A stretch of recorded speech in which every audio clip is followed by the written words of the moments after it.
So you just mentioned resume and I had a lot of comments regarding the same as well कि resume कैसे बनाएं, क्योंकि first year students या in fact second year students को भी idea नहीं होता है, and third year में out of nowhere they're like oh my god we have to create a resume, and like internships के लिए भी in fact we have to create resumes. तो resume कैसे बनाएं कि हम stand out करें बाकी candidates के मतलब according, and in fact we have heard of the term ATS friendly, so I would like you to cover that as well.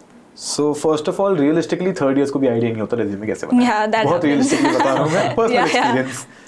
So yeah, coming to how you build your resume, I think it is something that you should be doing side by side, not कि second year के बाद अब हम आज बैठेंगे resume बनाने, ऐसा नहीं करना चाहिए. जब से तुम कुछ ना कुछ काम शुरू कर रहे हो, you should start building a resume and तब से तुम edit करते रहोगे. ठीक है. Now how do you build your resume? There are ample of formats online कि CV format, CV template etcetera, बहुत सारी वेबसाइट्स करती हैं सब. रियल किसी पे नहीं आना चाहिए. I think you should contact your placement cell. Almost every placement cell has their own format कि किस फॉर्मेट में हमें अपना रेज्यूमे चाहिए. So get that template. Even if you are a first year student, you can contact anyone from the placement cell and they will give you the template. And if your college does not have that template, किसी और college से मंगा लो. If you have a friend in for example SRCC, I know for a fact कि SRCC का एक resume template है which is good enough, then you can contact them and you can ask them for the template and anything like that. So first of all तुम्हारे पास अब template आ गया. अब उस टेम्पलेट में there will be headings and basically it will be essentially कि एक puzzle की तरह होगा. You will just have to fill in the certain blanks and then you will have your resume ready. अब इसके अंदर सबसे पहले on the top you get your education and qualification. Now that is where you write your GPA and your 12th marks, your 10th marks etcetera. Academic जो भी तुम्हारे वो रहा है अभी तक का scores, you mention it that there. Then you have one heading is internships. If you have done your internship, you mention it there. You mention 2 or 3 pointers कि क्या क्या किया है तुमने उसके अंदर. And these have to be like quantitative pointers कि if I have worked as a data analyst at, for example, Paytm, then मैंने 13 million users का data संभाला है. So adding that number is what makes it ATS friendly. Now what is ATS? ATS is basically a score that is given to your resume. And it is something that companies use when they get bulk applications. So they just put it into computer. They set a limit कि we want 90 above ATS के resumes हमें दे दो. And then they get filtered out by computer automatically, and then CVs come out. So one misconception that I would like to clear is कि ATS depends on what content you have in your CV. It is थोड़ा बहुत true, but not completely true. If I have not done any internship and Pratham has done 3 internships, it still might be कि मेरा ATS इससे better आ रहा है. बहुत simply because it is more about the structure of your CV. It is what is present in that and what is essentially missing. So like I said, numbers use करने होते हैं. Power verbs use करते हैं हम सब. To start a sentence, we use power verbs. Like if you are heading a particular society as a POR, you write spearheaded the particular society with 15 members or whatever.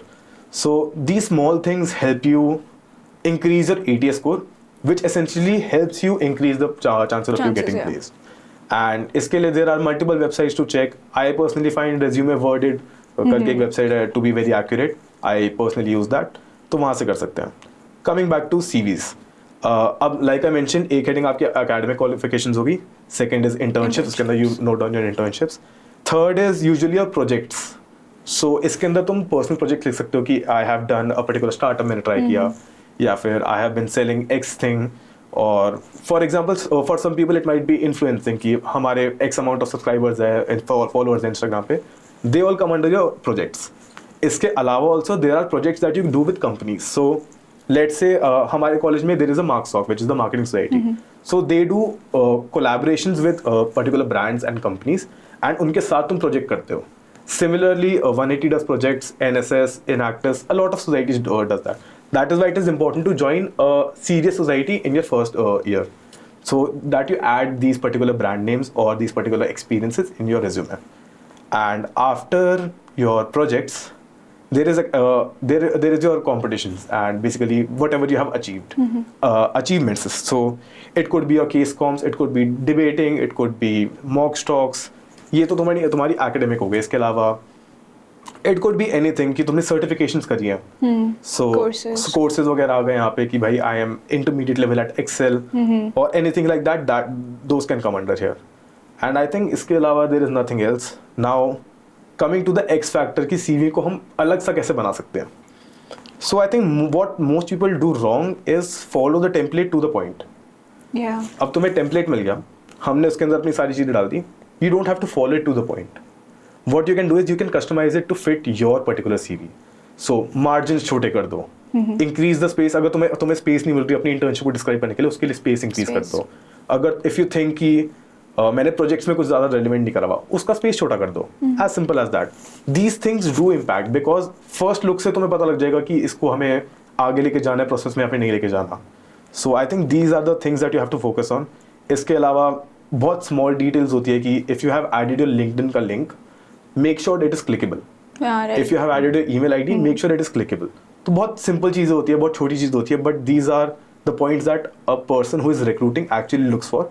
And उनको जब दिखता है तो they see the added effort and they actually have a positive response toward that particular CV. And इसका I will give you an example कि CV में कभी भी टाइपो नहीं होना चाहिए. No errors. When I personally did an internship at Zomato, so what happened was कि मेरे CV में एक टाइपो चला गया.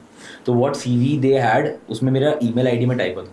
तो मेरे को जो मेल्स उनकी साइड से आ रहे थे, I wasn't receiving them. तो I had to call them every day कि what is happening and they were confused कि why is he calling every day to ask for updates. हम तो मेल कर ही नहीं अपनी साइड से. तो फिर मेरे को क्लैरिफिकेशन मिला कि अच्छा हाँ मेरे रिज्यूमे में ईमेल आईडी गलत था.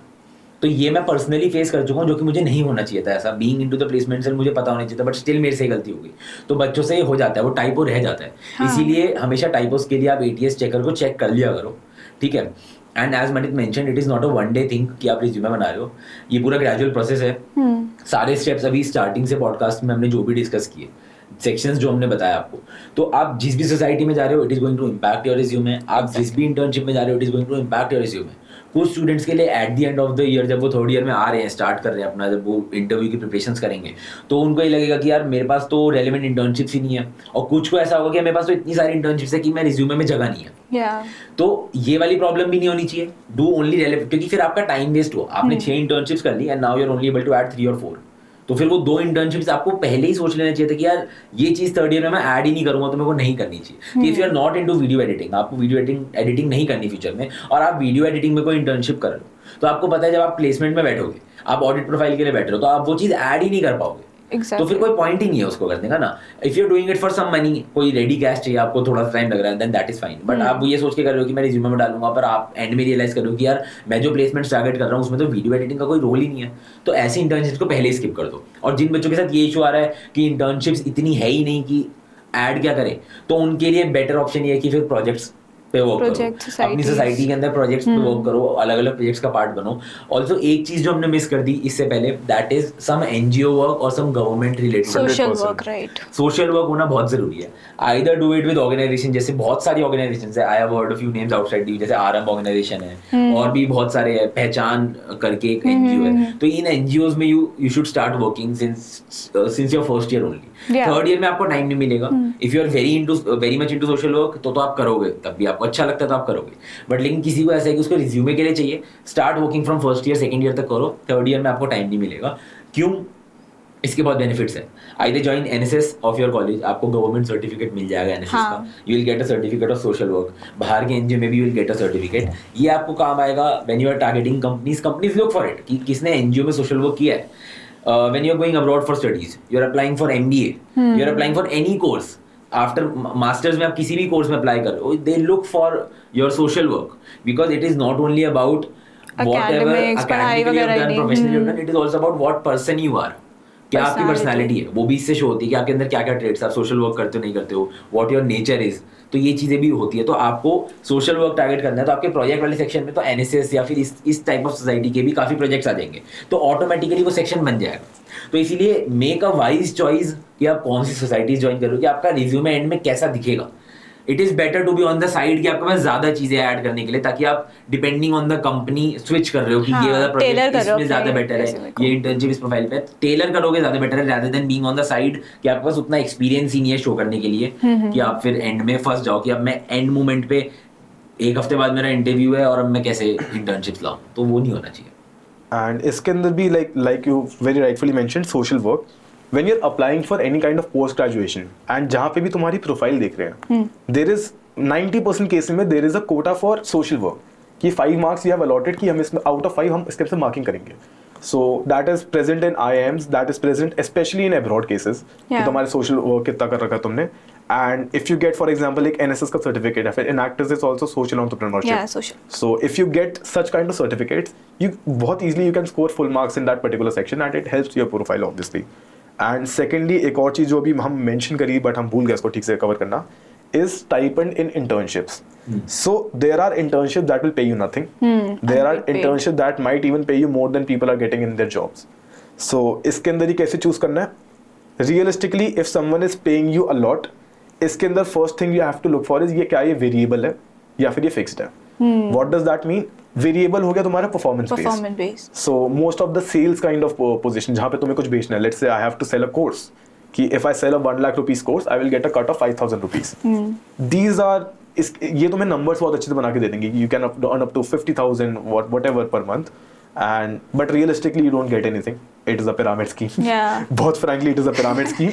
It is nothing else. तो stay away from these. अगर कहीं पे तुम्हें दिख रहा है कि fixed 20,000 दे रहे हैं तुम्हें from work from home, understand the role, understand the position. No one is out there to give you free money.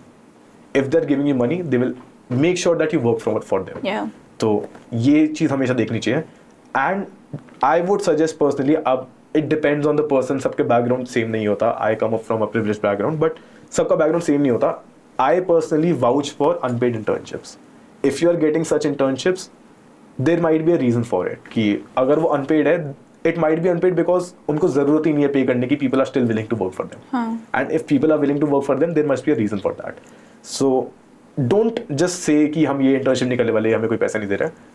Look at it, understand the role, understand the company, and if you find it good to your fitting, you can definitely pursue it. Don't make stipend one of the main criteria at least for looking at an internship. Although this is not, we are not signaling or targeting कि unpaid internships are good. हाँ. But yes, there are a few unpaid internships जो कि genuinely good होती हैं. They have a very good profile rather than doing sales work और काम जो आप interested नहीं हो.